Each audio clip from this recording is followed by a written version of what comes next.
Thank you, Russ. Good afternoon, everyone. It is really a terrific honor and privilege to introduce our guest speaker. We're very lucky to have Sanchaita here talking to you. She's an incredible amount of experience in tech, but she's grown her business to an incredible sort of heights. But she has a really super interesting background, and incidentally, she's one of my bosses. She serves as a member of the board of the State Board of Higher Education, which is a 16 board that governs all of higher education in the state of Utah. So a very, very sort of well-rounded person. Sanchaita is the president and chief technology officer and co-founder of FatPipe Networks. She is the inventor and leader of the WAN, or Wide Area Network, redundancy and software delivery wide area network technologies for the deployment of mission-critical and web-based business applications. Some of Ms. Datta's most notable accomplishments include securing 13 patents, that cover the core functionality of FatPipe's technology. Ms. Datta is the 2009 award recipient of the YWCA Outstanding Achievement in category of business and industry. She was the recipient of the 2008 Women Tech Council's Coveted Technology Innovator Award, and she was also the recipient of Connect Magazine's 2006 Reader's Choice Award. 25 people who most influenced business in Utah. So you kind of have to get a sense of the level in which she operates.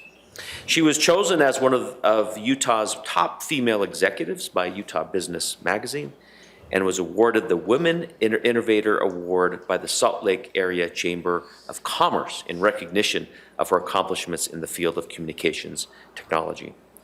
Her efforts in creating and developing the router clustering concept have helped FatPipe receive numerous accolades in the IT industry and business communities. And as stated before, she serves on the Utah Board of Higher Education, and she's on the International Presidential Advisory Board of Utah Valley University. She has been on the board of Board of Trustees at Salt Lake Community College. Prior to co-founding FatPipe Networks, Ms. Datta was the Megahertz US Robotics as the project leader for the product which won the Best Show of Award in 1994. Datta was one of the first voting members of the IEEE Standards Committee for 100 Mbits technology and wireless LANs. So she holds a master's degree, a master's of science degree in electrical engineering from Penn State, and was a doctoral candidate at the University of Utah, and she is a proud mother of twin boys, age 20. So please join me with a warm Badger welcome, Sanchaita.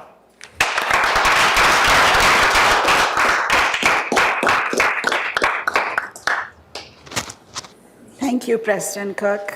I have known President Cook since he came to Snow College and had the privilege of talking to him before he became president. And it has been a great experience, honor to know you, knowing your accomplishments,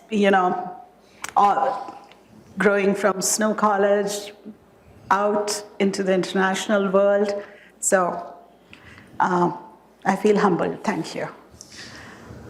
This is an interactive thing, folks. Please ask questions, stop me whenever you have any questions, anything you want to know. It's an open discussion. I came to Salt Lake. I'm old. You all are young. You have your future in front of you. I came to Salt Lake. I was a young, bright-eyed, bushy-tailed person, and worked for Megahertz. We decided to start a company. People ask me, why did you do that? My answer is I was stupid. I did not realize how much effort it takes to run a company, how much effort it takes to build something from ground up. But you know what? Looking back, for the last 30 years, I have had a blast. It has been the best thing, best decision we made as a husband and wife team. And we are very proud that we have been able to develop something that actually influences lives of people. And that is what that is what you get from entrepreneurship. You make a difference. We started as a small company out of the basement, and now we have offices around the world. We have in Utah, India, Philippines, Nigeria, Cameroon, around the US in different cities. And all of that coming from somebody who came to, when I went for my visa interview for coming to the US, they asked me, "Are you going to stay in the US?" I said, "No. Why would I do that?" And according to my children, my parents raised me as a princess. So staying here and doing things just wasn't in the plans. But now, if I'm not working, if I'm not doing something, if I'm not talking to my customers, I don't feel like I have done something useful in a day.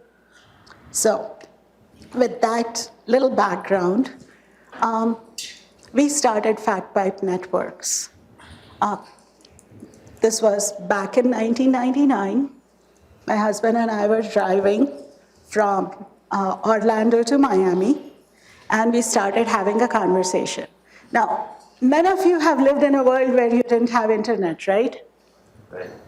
This is the time when there was really no internet. You know, Facebook and all these things were not part of daily life. Twitter wasn't there. And he said, you know, this thing is going to take off. It needs to be reliable. How many of you, if you don't get email in a day, start thinking something's wrong? I just want a show of hand. If you don't get a message on Twitter, if you don't read, you don't post, how do you feel about it? It's strange, right? Well, we are driving down. He says, come up with an idea for how are we going to make it reliable. I told him all the reasons why it couldn't be done. And he says, no, I am not looking for why it cannot be done. You can find 500 reasons. Find me one way of doing it. I told him, pull over. I'm getting out of the car. I don't want to talk to you. We are on a highway. And he goes, I can't pull over. I said, then stop arguing.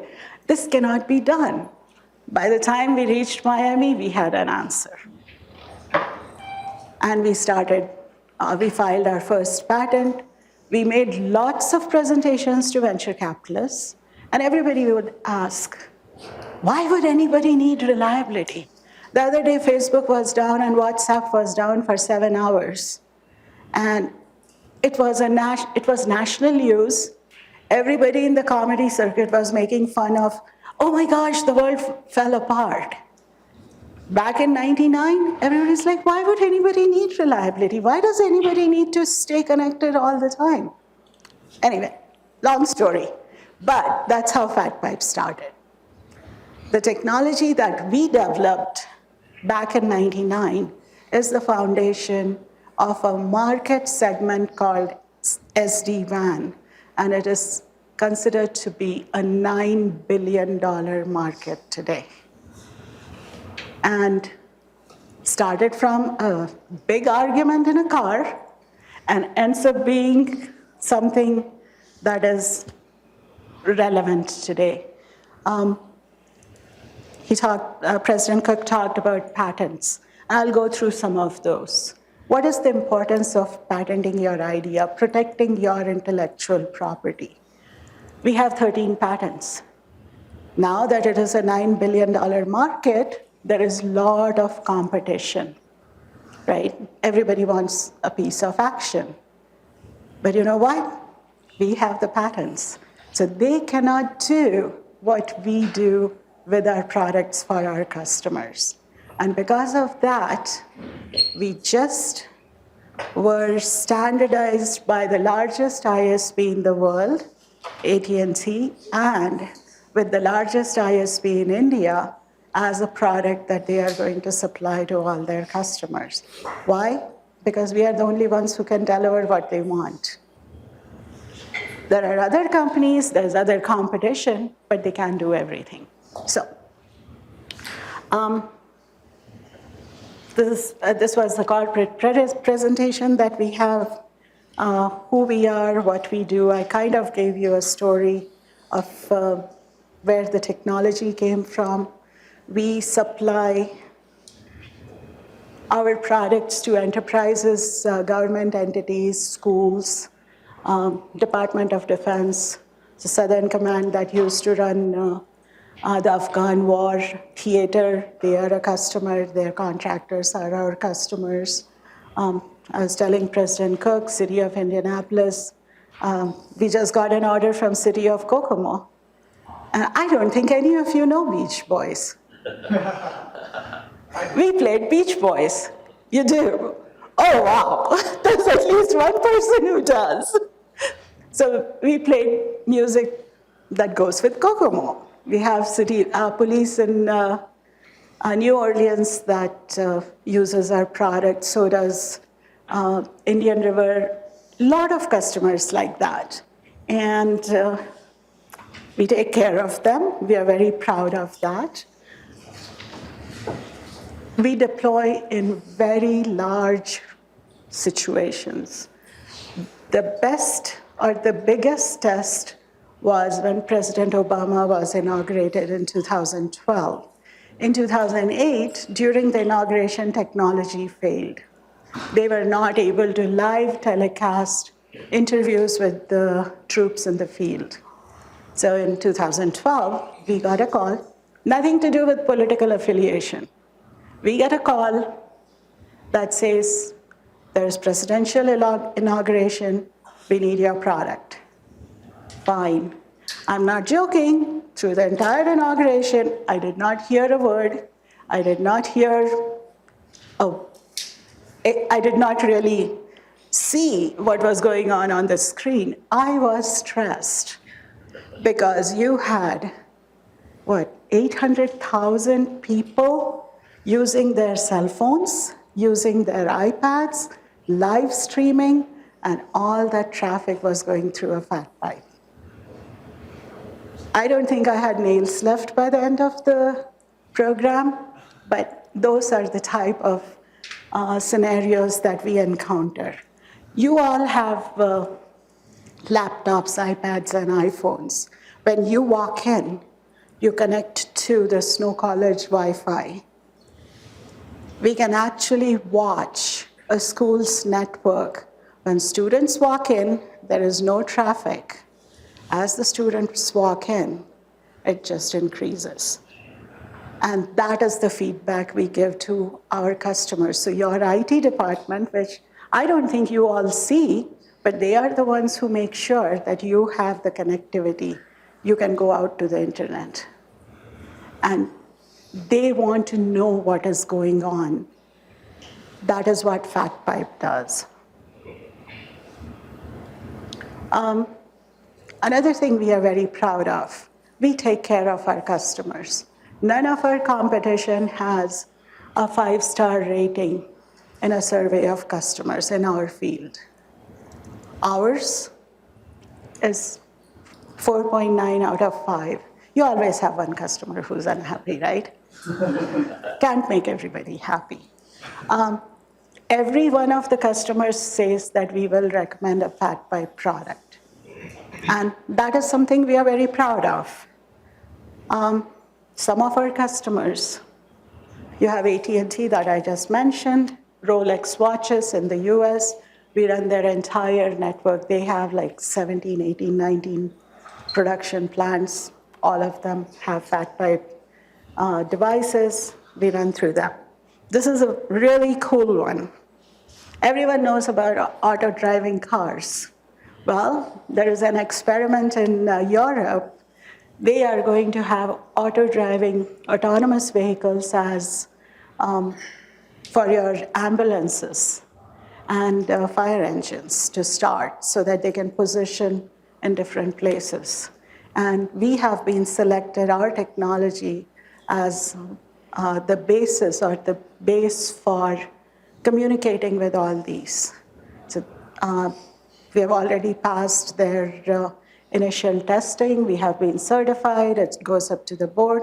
It is a consortium of many different providers, very much like AT&T. So whether it is British Telecom or their equivalents, Orange in France, all of them have come together to put this. And we just heard about 2 months ago, they have settled on our technology, and this is what is going to be deployed in every police car, in every ambulance that is on the road for autonomous vehicles. So with that background with Fat Pipe, what have we learned is an entrepreneurship fund. You know, when you take pride in what you produce, what you develop, entrepreneurship is a lot of fun. You did something with your own hands. You used your intellect to develop something, and you find that people want it. It's a very heady feeling. You feel, oh, wow, someone really wants what I thought was useful. And that is what wakes you up every morning. That is what makes you go to the office every day.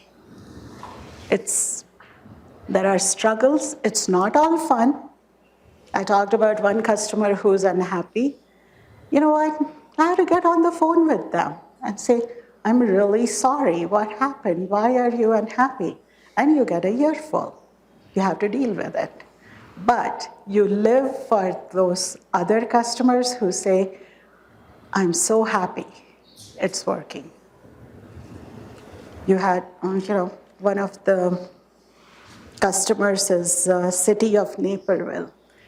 I got on the phone with him, and he says, Sanch, we had a huge snowstorm in Chicago. Surprise, right? All our snowplow dispatch gets its instruction on their iPhones. And our internet line went down because of the snowstorm. They have a Fat Pipe, they have another internet line. Automatically, all the communication failed over to the other line. So nobody even knew that there was an outage. Nobody knew something had happened. That is the call you live for. The call that is an aberration, it's okay. We'll make him happy.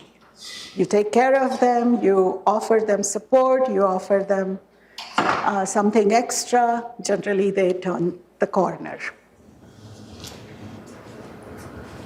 Oh, I could have done that. So, translating from ideas to sales, that is what the goal is when you are starting something. Oh, and I do see a lot of women and men. Now, none of the girls who are here, none of you should ever think you cannot do something. Remember that. You can do it as long as you can find a partner who supports you. Business partner, life partner, it doesn't matter. It is a group effort. As I talk about ideas to sales, you have research, you have product development, you have finance, you have marketing. As long as you can find partners in your business that can support you. That is what it takes to build a successful company. First, you start with research. You have a bright idea. You have to prove that it actually works. I have an idea, I was just telling this morning to Ross. I have an idea every day, if not every hour. Does somebody want it? That is the biggest question. First you prove it, then you develop it into a product. Then you find out, are people willing to buy? If nobody is willing to buy, it's not worth it, right? You are in love with your idea, but nobody else thinks that it's going to do any good. What do you do at that point? You give up? No. You refine, you modify, you take that idea to a point where it is attractive to the buyer. It may not look anything like the idea that you started with. If you look at our product, the first product that we released back in 2003, and by the way, somebody did have one of those last year. We looked at it and we said, oh my God, we really shipped this to someone? This looks ugly. How did we do that? But you know what? 18 years back, that looked pretty. So the other thing, once you have a product, then you have to worry about production. Whether you're doing software, you have actual physical product, you have to make sure you can produce it at a cost where you make money, your customer is happy, they feel they got a value. At the same time, you can support yourself and your entire team. It has to be consistent, it has to be good quality, and it has to be cost effective. Once you have done all these things, you have a company. So, going to idea, as I said, everyone has lots of ideas. Now, it takes gumption, it takes dedication for you to take that idea and make something out of it. So, as an entrepreneur, in an entrepreneurship class, go do it. It doesn't matter. It can be a small idea, it can be a big idea. It is a matter of hard work and investment. Most ideas are incremental. You see something, you say, oh, I can do it better. But does that mean somebody is going to pay the extra money for that incremental improvement? Maybe, maybe not. If your idea is very unique, as ours was at the time we conceived it, what happens then? Are people going to buy it? Is somebody going to fund you? Because our idea needed a lot of marketing. We needed to reach out to not just US customers, we needed to reach out internationally. We had to go raise money. We had to give up a portion of our company. Okay, we did. But we were able to grow the company. We were able to build on the idea that we have. So go through a number of ideas, find something that you feel is useful, that is going to be something people want from you and you can sell. Also remember, most Forbes 400 members operate in mundane business. Walmart. If you look at Walmart, all of us go there. We buy things. Every time you buy something, the company makes money. They make pennies. And with those pennies, they have built a business that is one of the most valuable businesses in the country. Who thought that Twitter, where I just express my opinion for a second, would be worth something? But they are making money advertising. Also, one of the things to remember, it's not all rosy. 1 in 5 small businesses is the statistics that will succeed. So sometimes you have to try and try again. Now, the technology that you have, a product that you have, you need ideas that, like I said, people want. Build a prototype, get feedback. And don't get feedback from your mom or dad. They'll always tell you, it is the greatest thing my kids have done. I did that with my kids too. They would come up with an idea for their science fair project, and I was like, oh my gosh, this is so cool. But cool doesn't pay your paycheck. Inventors are not necessarily product managers. Good example is Microsoft. Bill Gates didn't write a line of code. He bought somebody's software. He wanted to sell it for $50,000, his whole company. Nobody wanted to buy it. Nobody. So he was left holding the bag. He built it. And guess what? He tried selling it, if I'm not mistaken, 3 times. Now it is the most valuable country, highly valued company in the world. The other thing is, as a founder, you are the best salesperson for your company and your product. Steve Jobs, every Apple event that they announced a product, he was there presenting. I still remember the first iPad, the video or the show. It's a dark stage, light comes on, Steve Jobs is sitting in a chair with an iPad in his hand. That was his whole ad. There was nothing more than that. He was sitting there wearing mismatched socks.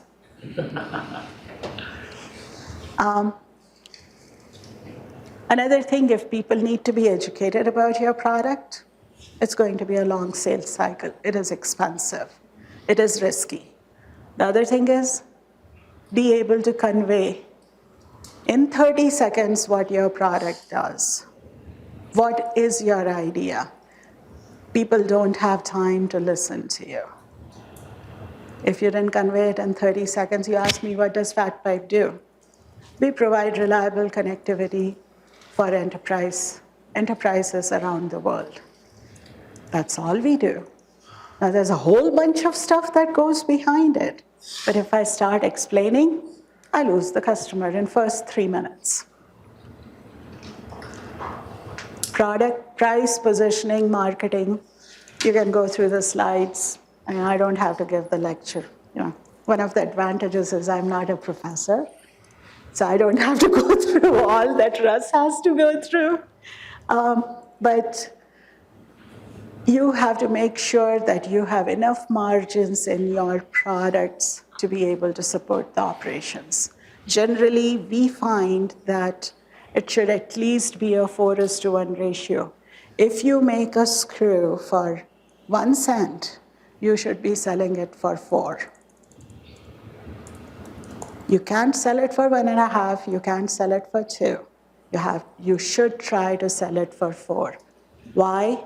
You need to be paid, your employees have to be paid, your marketing has to take place, all of this costs money.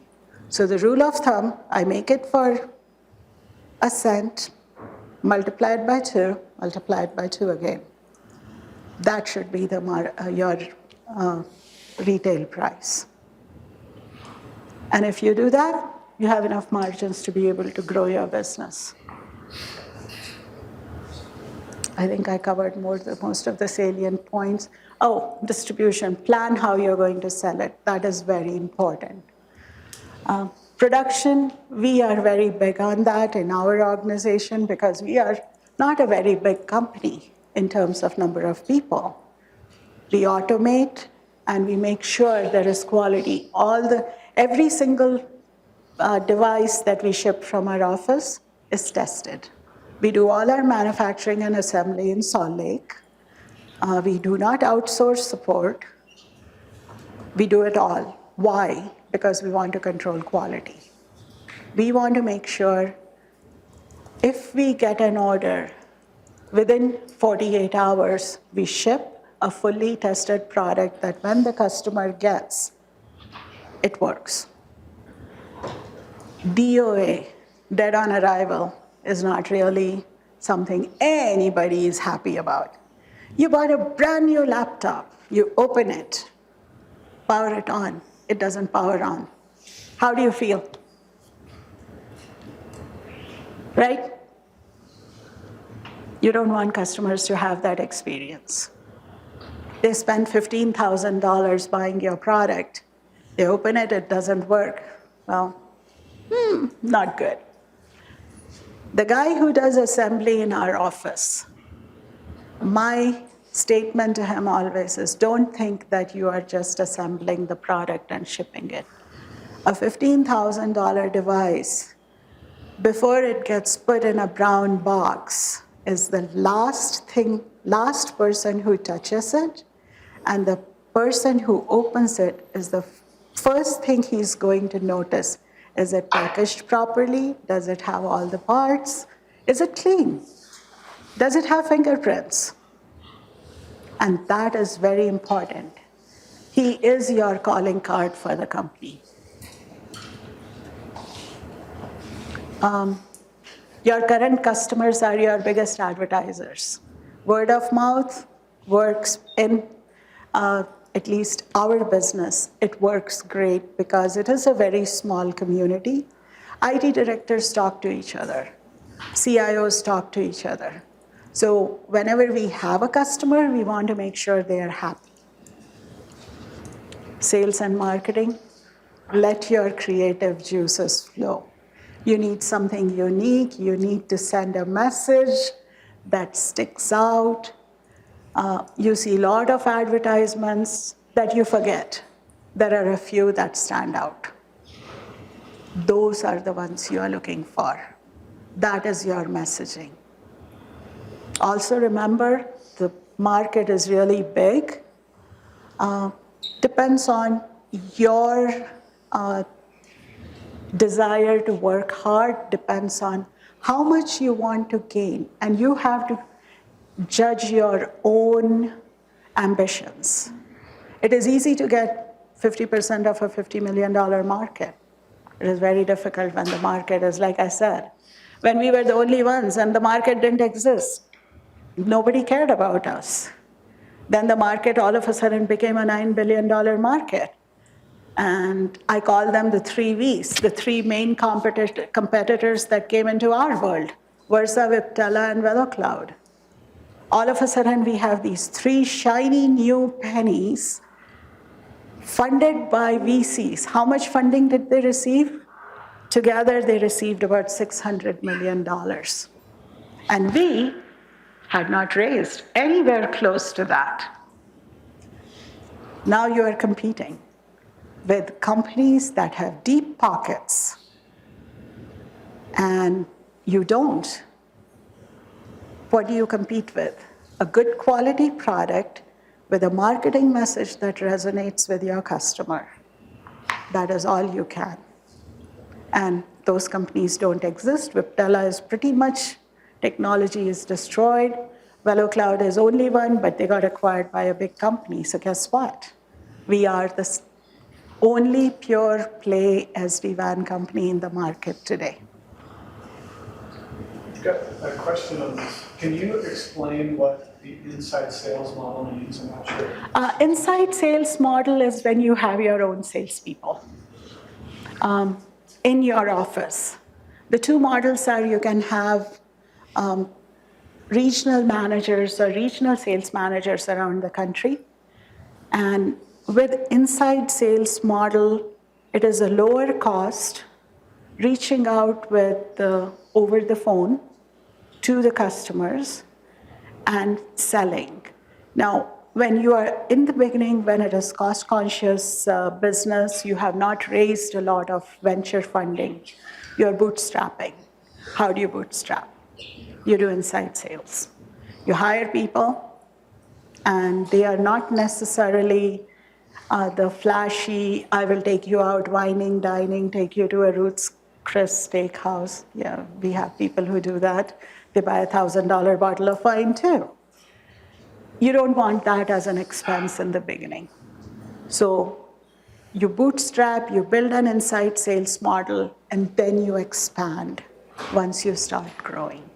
Now we have pretty much everybody is outside. We have maybe 5 or 7 salespeople in Salt Lake, but we have people in Florida, Michigan, Wisconsin, Texas,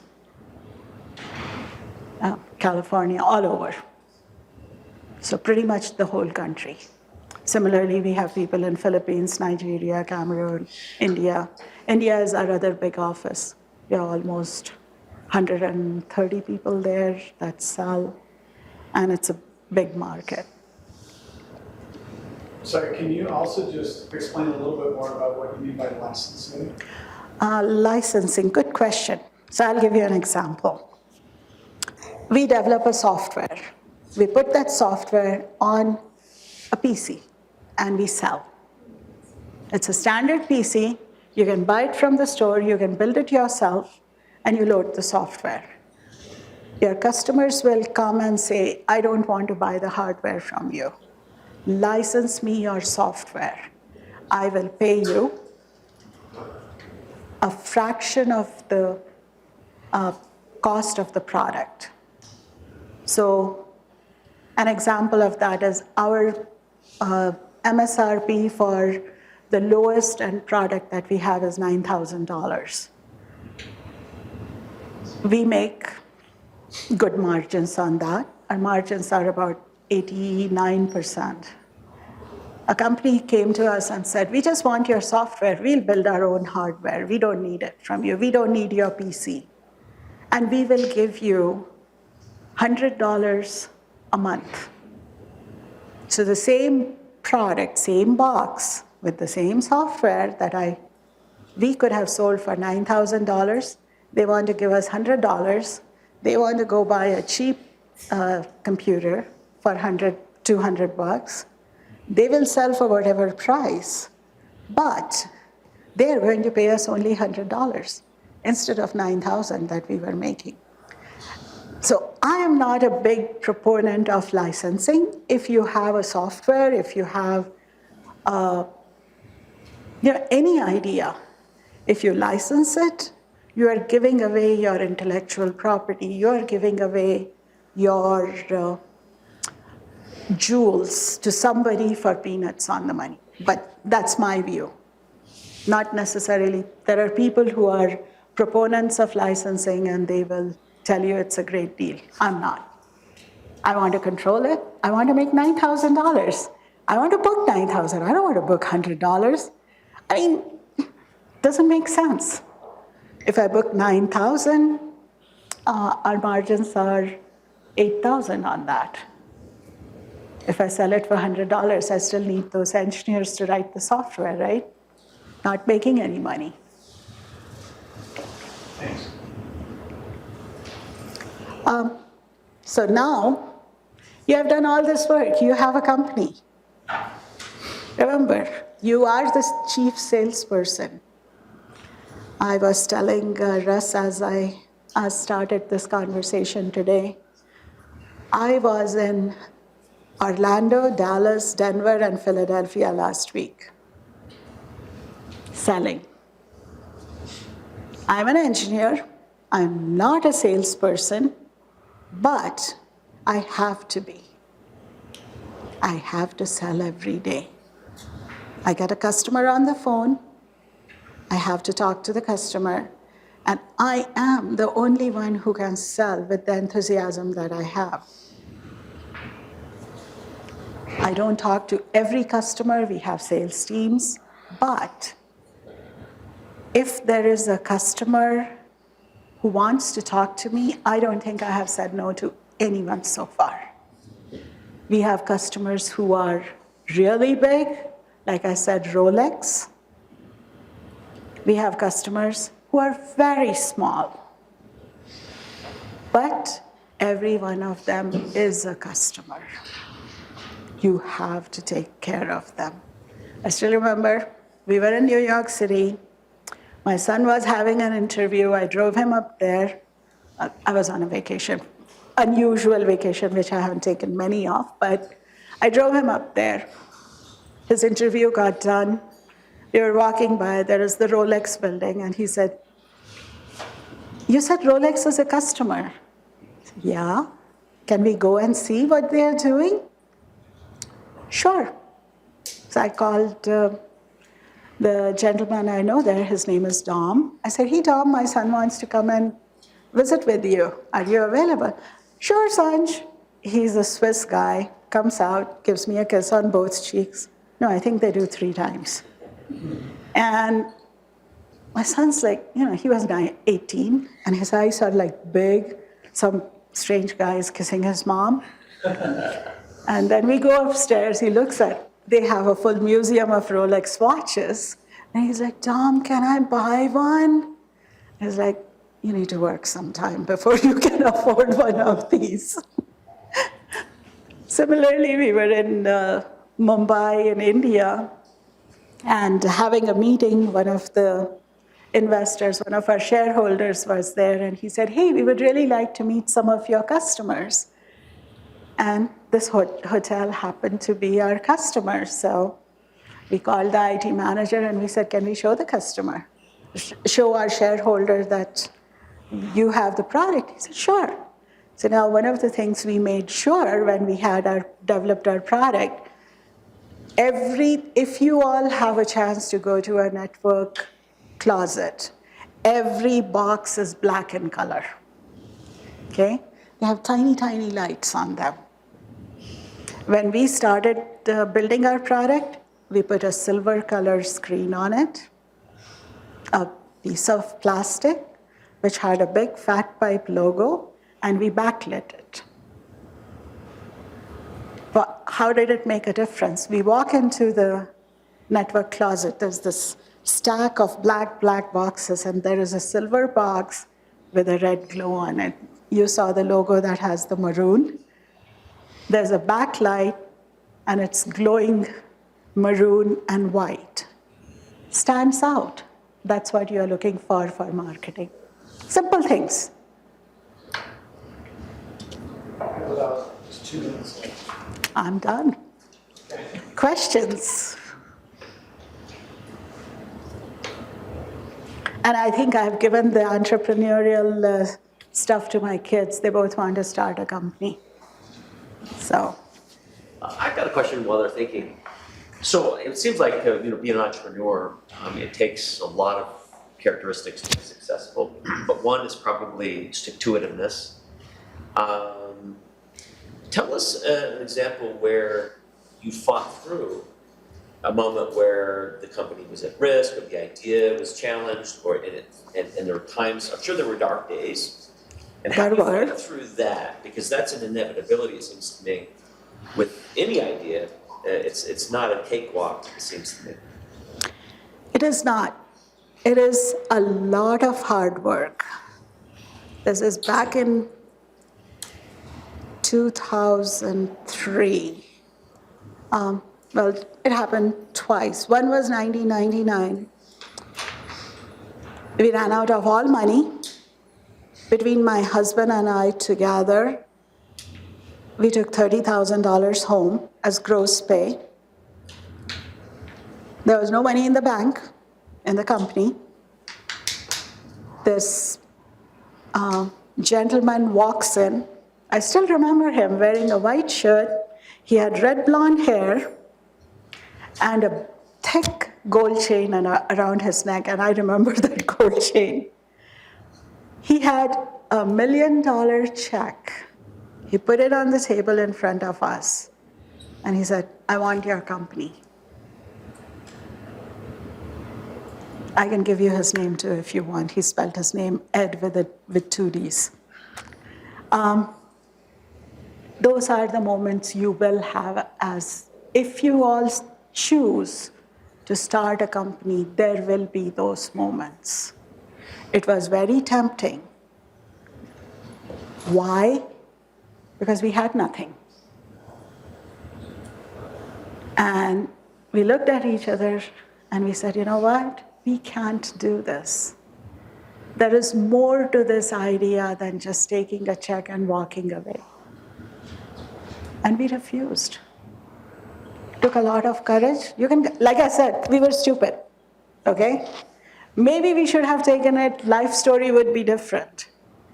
But it is what it is today. But we walked away. And it needs a lot of inner strength. You have a lot of hard days that you have to work through. And hard days are not just financial. They can be technical. Somebody calls you up and says, you have a problem. You have to talk to every one of your customers. And it happens. You have those dark moments. Your chief engineer that you rely on for running the operations decides to quit. You're going to have a hard day. But you know what? Everyone is replaceable, including me, in the company. company will go on at this stage. You have to have the strength to get past those. Same thing happened in 2003, dot-com bust.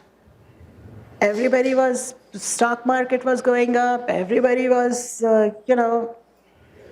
euphoria, and everyone was spending money, and all of a sudden the market crashed. Same stock that we offered to our shareholders is now worth 1/4 what it was 2 years ago. You take a bite, you take the new money that is coming to you to tide you over till the new day comes. And there is if I remember right, I'll end with this. In Africa, in the jungle, a gazelle wakes up every morning thinking that it has to run faster than the fastest lion to survive. And every morning, the lion wakes up knowing that it has to run faster than the slowest gazelle to get its food. Every morning, both of them wake up running. All right, thank you so much.